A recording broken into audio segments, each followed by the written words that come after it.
Hi friends, എല്ലാവർക്കും നമസ്കാരം. വിജയാസ് വേൾഡിലേക്ക് സ്വാഗതം. ഞാനിന്ന് തയ്യാറാക്കാൻ വന്ന ഉണക്കമീൻ എങ്ങനെയാണ് നമുക്ക് തയ്യാറാക്കി എടുക്കാൻ നോക്കാം. അപ്പോൾ ഉണക്കമീൻ ഞാൻ 3 അയല എടുത്തിട്ടുണ്ട്. അതൊന്ന് ക്ലീൻ ചെയ്തെടുക്കണം. അപ്പം ഞാനൊന്ന് ക്ലീൻ ചെയ്യാം.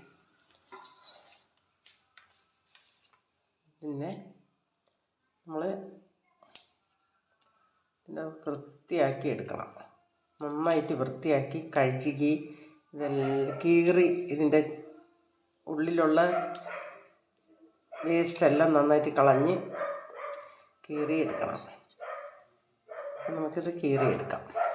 അപ്പോൾ നമ്മുടെ മീൻ ഞാൻ നല്ല ക്ലീൻ ചെയ്തെടുത്ത് വെച്ചിട്ടുണ്ട്.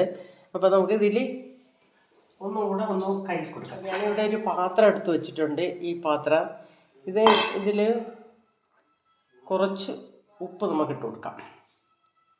കുറച്ച് ഉപ്പിട്ട് കൊടുത്ത് പാത്രത്തിനകത്ത് ഉപ്പിട്ട് കൊടുത്തു വെച്ച്.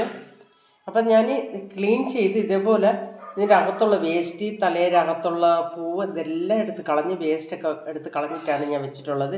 ഇതിലേക്ക് നമുക്ക് ഉപ്പിട്ട് കൊടുക്കാം. ഉപ്പ് നന്നായിട്ട് അരിച്ച് കൊടുക്കാം. ഇതിൻ്റെ തലഭാഗത്തും ഒക്കെ നന്നായിട്ട് ഉപ്പിട്ട് കൊടുത്തു. എന്നിട്ട് നമുക്ക് ഇതിനകത്ത് വെച്ച് കൊടുക്കാം. ഇതുപോലെ നമുക്ക് എല്ലാത്തിൻ്റെ അകത്തും ഉപ്പ് ഇങ്ങനെ നന്നായിട്ട് വെച്ച് കൊടുക്കാം. ഇതിൻ്റെ തലഭാഗത്തൊക്കെ ഇതിൻ്റെ പൂവൊക്കെ നന്നായിട്ട് എടുത്ത് വൃത്തിയാക്കിയിട്ടുണ്ട്. അപ്പോൾ നമുക്ക് ഇത് ഉപ്പിട്ട് വെച്ചു. ഇതിൻ്റെ പുറത്ത് കുറച്ച് ഉപ്പിട്ട് കൊടുക്കാം. നമുക്ക് ബാക്കി ഉപ്പ് ഇതിലോട്ട് ഇങ്ങനെ ഇട്ട് കൊടുക്കാം. ഇത് ഒരു അടപ്പുള്ള പാത്രത്തിനകത്താണെങ്കിൽ കുറച്ചുകൂടി ബെറ്ററാണ് ഇങ്ങനെ അടച്ച് വയ്ക്കാൻ. അപ്പോൾ ഇനി അടപ്പ് പാത്രം ഇല്ലെങ്കിൽ ഇതേപോലുള്ള പാത്രത്തിൽ വെച്ച് നമ്മൾ നന്നായിട്ട് അടച്ച് വെച്ച് കൊടുത്താൽ മതി. അപ്പം ഇത് ഉണക്കൊന്നും വേണ്ട.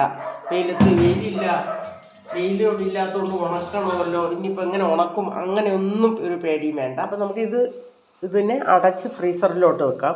ഒരാഴ്ച തന്നെ ഇങ്ങനെ ഇരിക്കണം. ഒരാഴ്ച 2 ആഴ്ച എത്ര ഇരുന്നാലും കുഴപ്പമില്ല. ആ ഫ്രീസറിൽ തന്നെ ഇരുന്നോട്ടെ. നമുക്ക് ആവശ്യമുള്ളപ്പോൾ എടുത്ത് കറി വെക്കാം. എന്തായാലും ഒരാഴ്ച കഴിഞ്ഞ് തന്നെ എടുക്കണം. ഒരാഴ്ച കഴിയാതെ എടുക്കരുത്. ഒരാഴ്ച കഴിഞ്ഞാൽ ഇത് നല്ല സൂപ്പർ ഉണക്കമീനായിട്ട് കിട്ടും. നമുക്ക് വറുക്കണമെങ്കിൽ വറുക്കാം, കറി വെക്കണമെങ്കിൽ കറി വെക്കാം. നല്ല സൂപ്പർ ഉണക്കമീനാണ്. നല്ല ചുവയുള്ള ഉണക്കമീനാണ് നമുക്ക് കിട്ടുന്നത്. എല്ലാവരും ട്രൈ ചെയ്ത് നോക്കണം. നമ്മൾ ഈ കടയിൽ നിന്ന് വാങ്ങണ ഉണക്കമീൻ നമുക്കറിയാമല്ലോ, എവിടെയെങ്കിലുമൊക്കെ ഇട്ട് ഉണക്കി എടുക്കണതാണ്. ഇനിയിപ്പോൾ ഇതിപ്പോൾ കുറേ വെക്കുകയാണെങ്കിൽ വേണമെങ്കിൽ ഇതേപോലെ ഒരാഴ്ച ഫ്രീസറിൽ വെച്ചിട്ട് വേണമെങ്കിൽ ഉണക്കി ഒരു ടിന്നകത്താക്കി വയ്ക്കാം. അതല്ല നമ്മൾ കുറച്ചേ ഉള്ളൂ, നമ്മളെ വീട്ടാവശ്യത്തിന് മാത്രമാണെങ്കിൽ നമുക്കിത് ഇങ്ങനെ തന്നെ എടുക്കണതാണ് നല്ലത്. അപ്പം ഈ വീഡിയോ എല്ലാവർക്കും ഇഷ്ടപ്പെട്ടെങ്കിൽ ലൈക്ക് ചെയ്യുക, ഷെയർ ചെയ്യുക, സപ്പോർട്ട് ചെയ്യുക. നന്ദി, നമസ്കാരം. അപ്പം ഞാനിത് അടച്ച് ഫ്രീസറിലോട്ട് വെച്ച് കൊടുക്കുകയാണ്. നമുക്ക് ഫ്രീസറിലോട്ട് പോവാം. ഫ്രീസറിൽ വെച്ച് കൊടുക്കാം. ഞാനിത് അടച്ച് ഫ്രീസറിലോട്ട് വെച്ച് കൊടുക്കുകയാണ്. ഫ്രീസറിനകത്തോട്ട് ഇത് വെച്ച് കൊടുക്കുകയാണ്.